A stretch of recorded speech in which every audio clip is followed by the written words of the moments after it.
성경은 허구가 아닌 역사를 바탕으로 기록됐죠. 실제로 노아의 방주를 비롯해 성경 속 유물이 꾸준히 발견됐는데요. 오늘은 성서 흔적을 찾기 위한 사역을 이어가시는 분을 모셨습니다.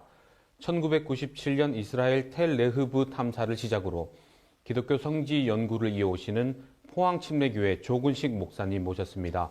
목사님 안녕하세요. 반갑습니다. 새해 복 많이 받으세요. 네, 목사님께서는 이스라엘 예루살렘 대학 성지와 고고학 발굴 연구를 해오셨습니다. 고고학이 생소하게 다가오시는 분들도 있으실 텐데요. 구체적으로는 어떤 연구인가요? 신구약 성경이 기록된 배경이 이스라엘 땅에 한정되어 있습니다. 그래서 곳곳에 성경에 기록된 이름과 그 지명의 현장이 그대로 고스란히 있습니다. 그래서 많은 학자들이 끊임없이 발굴을 해서 성경이 사실인 것과 또 그 성경 속에 나타난 역사적 배경들을 많이 알려주고 있죠. 제가 그래서 이스라엘 땅을 처음 밟게 된 것이 길보아산 동북쪽, 또 벳산에서 서쪽으로 이 텔 레호브라는 곳에 발굴을 한 달 동안 하면서 이스라엘 땅에 눈이 열리고 그리고 그로 인해서 이스라엘 땅을 계속 관심 갖고 보게 된 거죠. 네, 이스라엘을 비롯해 여러 나라의 기독교 성지가 많은데요. 많은 목회자들이 한 번쯤 성지를 방문해야 한다고 권고해 주셨잖아요. 그 이유는 무엇입니까? 저는 사실은 연구가 또 학자가 아니라 목회자입니다. 그래서 늘 설교하면서 안타까운 마음이 늘 있었죠. 그 가운데 특별히 그 지역에 살았던 사람들은 그 지역에 대한 설명을 하라 그러면 1시간, 3시간, 뭐 하루 종일 하라 그래도 이야기를 하겠죠. 근데 프로페셔널한 설교자들이 갈릴리에 대한 설교를 할 때 저는 갈릴리 바다가 그려져야 된다고 늘 생각합니다.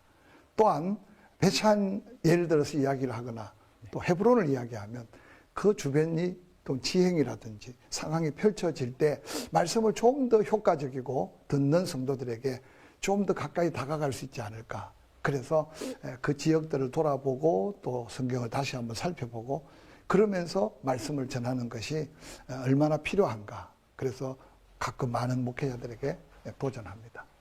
네, 갈 수만 있다면 누구나 가고 싶어 할 텐데요. 비용도 만만치 않고 시간 제약도 있는 현실입니다. 실제로 이런 어려움 때문에 성지에 가지 못하는 분들도 많이 보시겠어요. 저는 사실 시간이나 어떤 물질적인 부분보다는 어떤 관심에 대한 부분이 먼저라고 생각해요. 지금도 많은 여행사들이나 또 단체나 개인들이 성지, 요르단, 이스라엘, 또 때로는 소아시아 지역.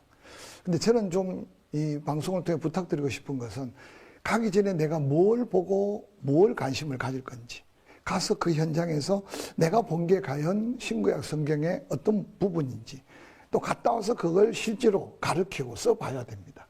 근데 안타까운 것은 대부분 처음에 모르니까 또 그런 것도 있지만 투어식으로 한 바퀴 돌고 오다 보면 가서 보기는 봤는데 사진도 여기가 어딘지 거기가 어딘지 저도 처음 갔을 때는 매일매일 사진을 분별하려고 옷을 바꿔 입기도 하고 모자를 여러 개 가져가 쓰기도 했는데 이제는 자꾸만 가서 익숙해지니까 이제 전체를 다 보게 된 거죠. 그래서 이런 관심을 갖게 되면 시간도 날 수 있고 돈도 하나님께서 주시는 게 성지에 대한 매력이지 않나 생각합니다. 네, 기독교 성지에 관한 오랜 연구를 해오셨고 역사의 현장에 서 계신데요. 관련 저서 집필이나 자료 수집도 중요해 보이는데요. 앞으로 계획이 있다면 나눠주세요. 저는 처음부터 녹록지 않은 상황 속에 이스라엘을 갔기 때문에 성도들에게 좀 갔다 와서 그냥 여행 갔다 오지 않았다는 걸 보여주려고 그래서 갔다 온 걸 사진을 찍고 또 거기에 대한 자료를 설명하고 그래서 뭐 전시에 갖지 않는 게시물을 붙이고 그리고 또 그 자료들을 모아서 수요일 저녁이나 이렇게 제가 칼라 프린트로 인쇄를 해서 지역을 가르치기 시작했습니다. 그러면서 제가 이제 책을 쓰기 시작했는데 뭐 책을 직접 썼다기보다는 편집을 한 거죠. 사진도 직접 찍고 또 성도들이 함께 볼 수 있도록. 그래서 지금 이것은 고센 땅, 즉 이집트죠. 출애굽 여정.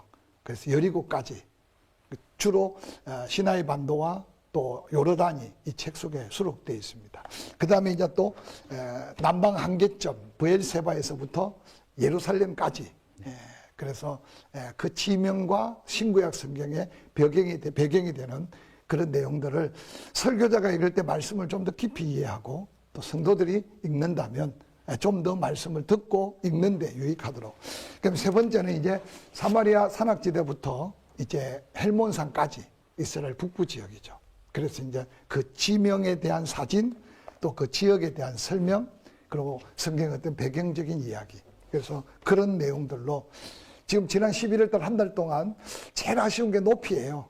인터넷에 들어가면 뭐 여러 가지 산의 높이들이 각각 달라서 높이를 측정하는 기계를 가져와서 좀 정확하게 측정을 했고, 거리도 다시 한번 살폈고, 그래서 이제 5월, 6월경에 책이 마지막 편찬되면 많은 도움이 되지 않을까 기대하고 있습니다. 네, 목사님, 앞으로 성경을 역사로 증명하는 의미 있는 사역 기대하겠습니다.